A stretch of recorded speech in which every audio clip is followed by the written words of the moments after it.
Hello, thank you for coming to our telehealth visit. I hope you're doing well today. Today, I'm going to be informing you on your new NPO diet. I put it in a presentation form to help you understand it better and so that I can send it to you and you can look it over later. Alright, let's begin.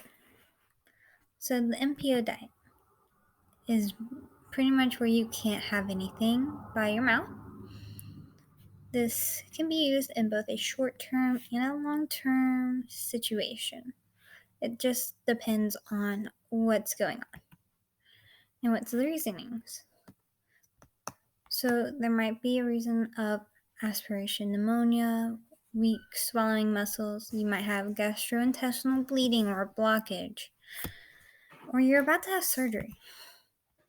In a temporary situation, I'll move me so you can see it.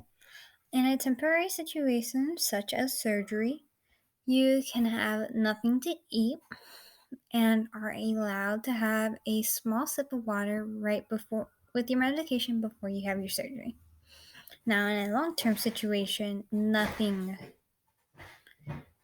can be eaten or drinking, okay? You will be put on a tube feeding program, and the tube feeding will give you the nutrients that you need.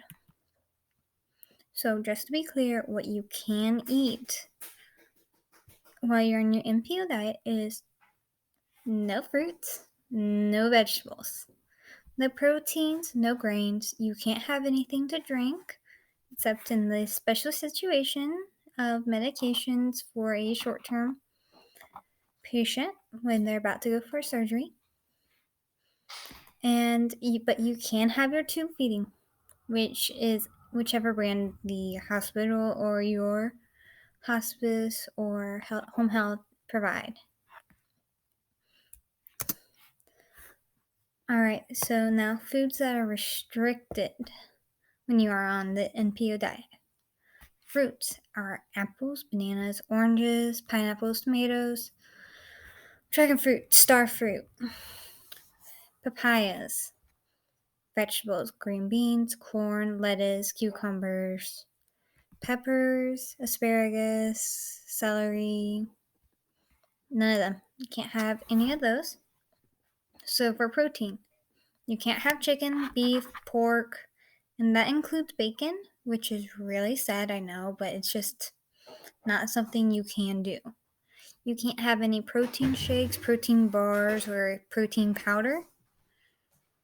Grains, you can't have any bread, muffins, oatmeal, biscuits, cereal, chips, granola bars.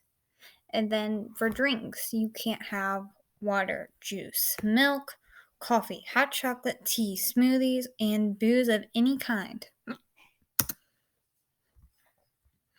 Some strategies to help you stay on the NPO diet, which I know will be very hard, but it should only last temporary unless there are certain issues going on. So for short term, try thinking of something other than food. It might help with a mind over matter kind of issue. Or think like, okay, I only have 5 hours left until my surgery. I can make it that long. And I believe in you. You can do this. After you have surgery, go ahead, eat a bucket of chicken if you're allowed. I don't know what your diet will be after surgery, if that is your case. Long term, so that's a little bit more difficult. Try making sure that your relatives and friends do not bring any food into your room that's like really tempting for you to eat, so you're not tempted. And tell your nurse if you're still hungry after tube feeding, because that will also help you stay on your NPO if you feel like you're full after your feedings. All right, do you have any questions? All right, then have a nice day.